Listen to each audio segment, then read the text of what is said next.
Welcome to Helen's Journey. Improve your English skills through this exciting story about Helen, an Ethiopian-American girl exploring Ethiopia and trying to find her birth family. Brought to you by the U.S. Embassy to Ethiopia. The U.S. invests in Ethiopians.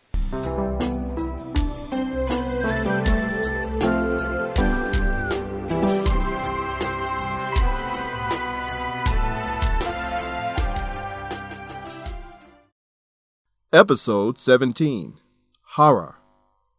Welcome back, friends. Previously on Helen's Journey, Helen's American friend Samira has been volunteering for the organization Green New America to promote environmental protection. She has a new project with Green New America. What is it? Let's listen and find out.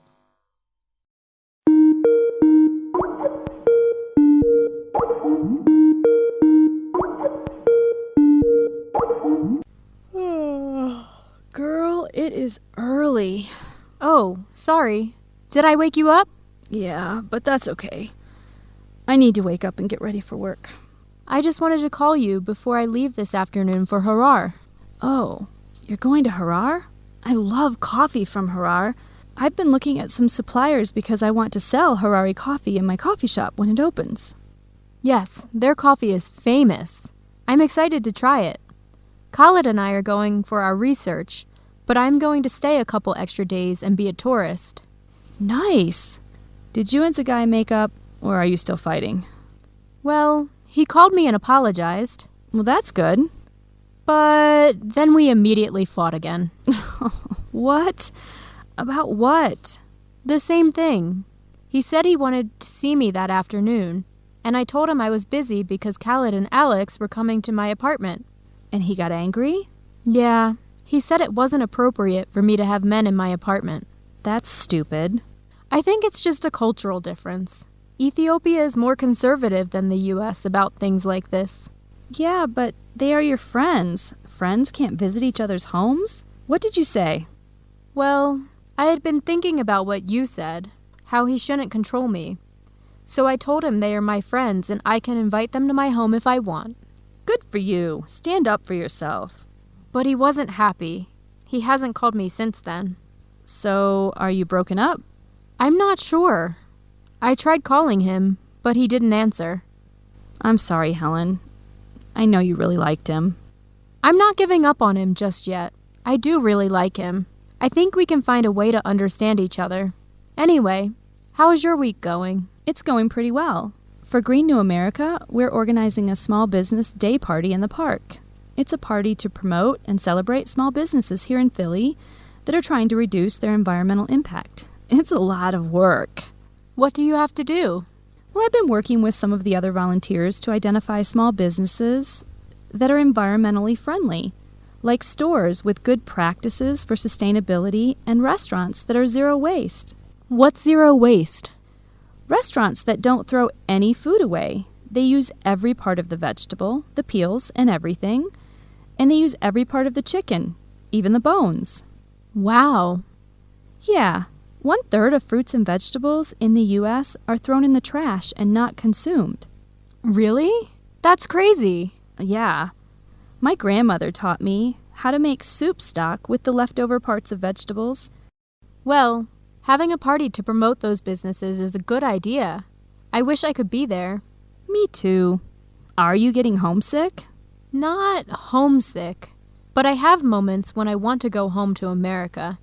But I know that when I leave here, I will miss it too. Yeah, I'm sure when you leave, you'll feel homesick for Ethiopia. It is also your home. You have 2 homes. And 2 families. Although, maybe I won't find my first family. Are you going to check in Harar about the adoption agency? Yeah, I will. It honestly feels kind of hopeless, though. Maybe my plan of visiting local government agencies is stupid. Maybe I should just post the photo of my mother on Facebook like you suggested. Or hire a searcher to find my birth family. I'm making no progress with my current strategy. How much is the searcher again? I can add that cost into the budget of my coffee shop for the small business loans. They're around $3,000. What would your budget say? $3,000 to help my friend find her family? True. Okay. I gotta go, but call me after Harar. I want to hear all about it. I will. Bye. Bye. Samira is a good friend. She's saving money to start her own business and apply for a loan, but she's still thinking about Helen and how she can help her find her family. Khalid and Helen just arrived in Harar for their field work.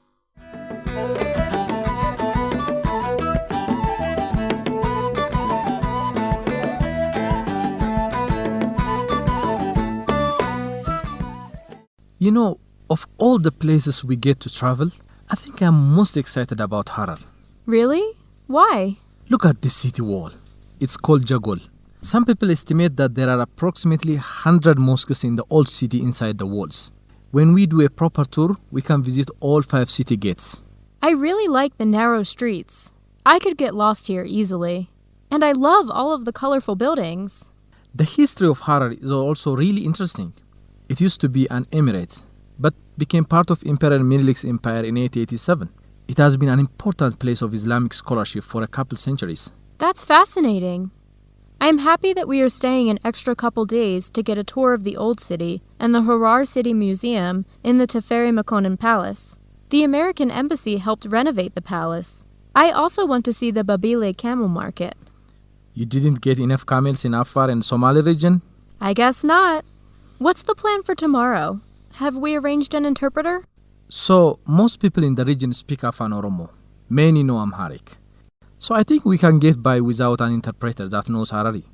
If after the first day in the village Abokar Muti we're having challenges, I have some names to contact, and we can take an interpreter to Sukul and Segicha. Great. Sounds like a plan.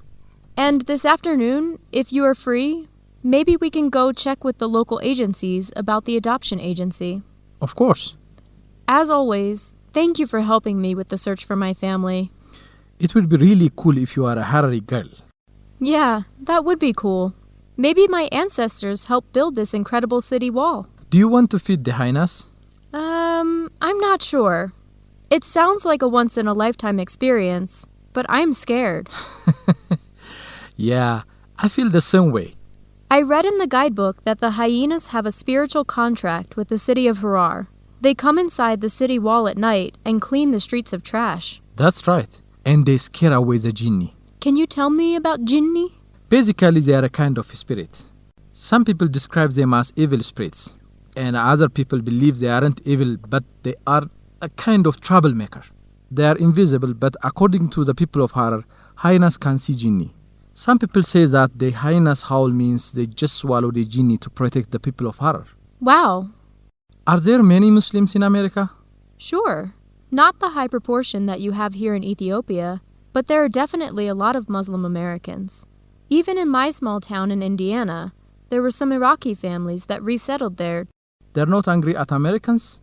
Americans accept them to resettle there? It's business between the governments.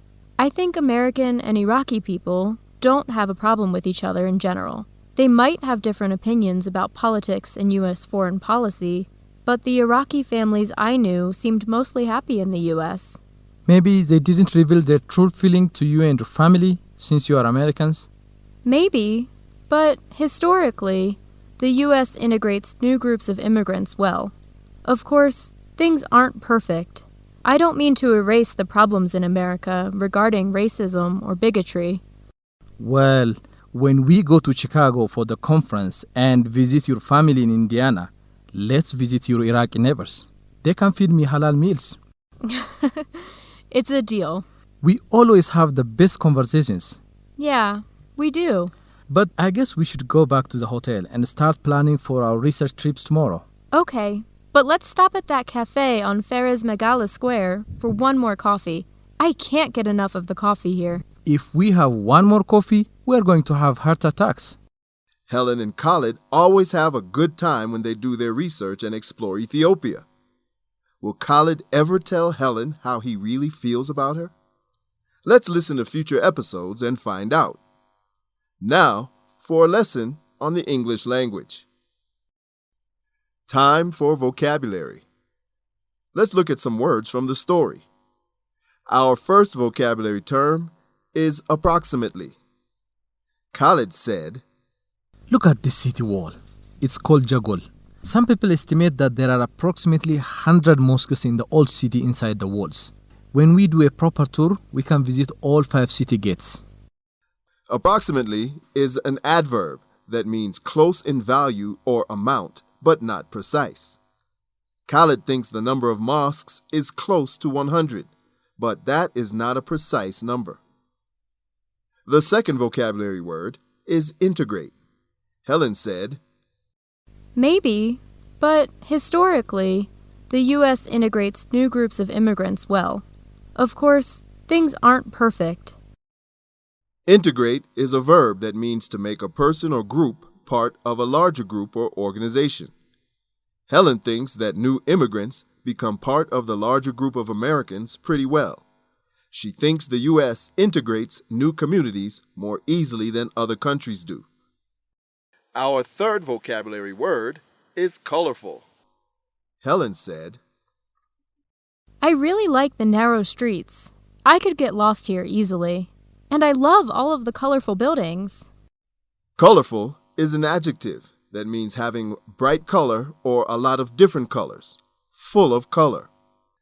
Zagaya thinks Helen doesn't treat their relationship as important or deserving of respect.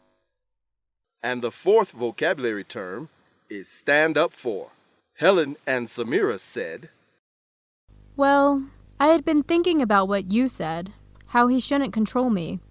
So I told him they are my friends and I can invite them to my home if I want. Good for you. Stand up for yourself.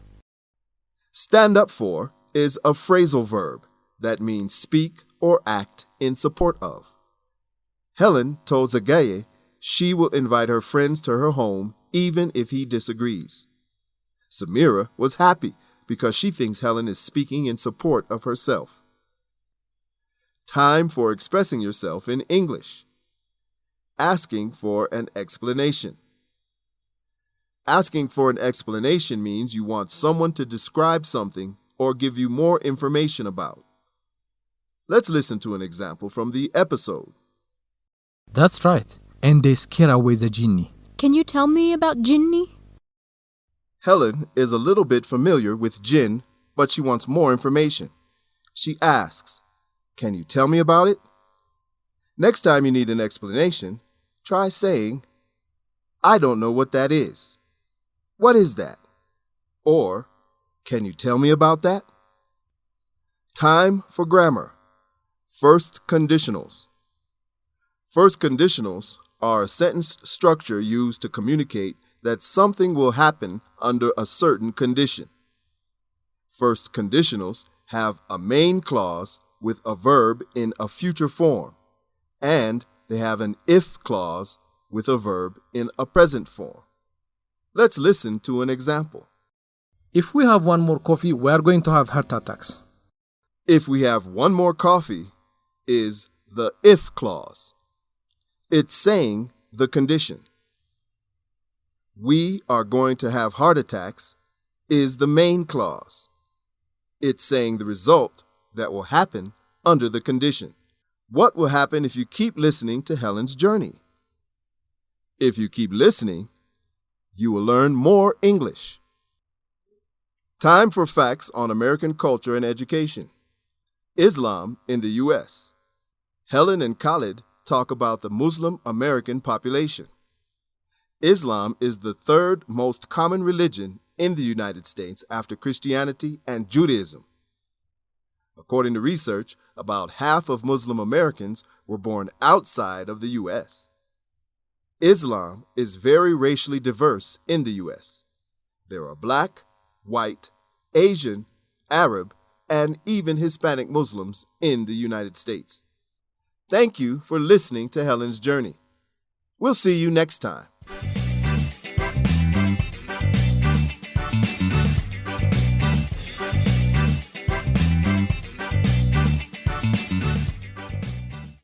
The introduction and closing music, Blue Ska, is by Kevin MacLeod, Incompetech.com, licensed under Creative Commons.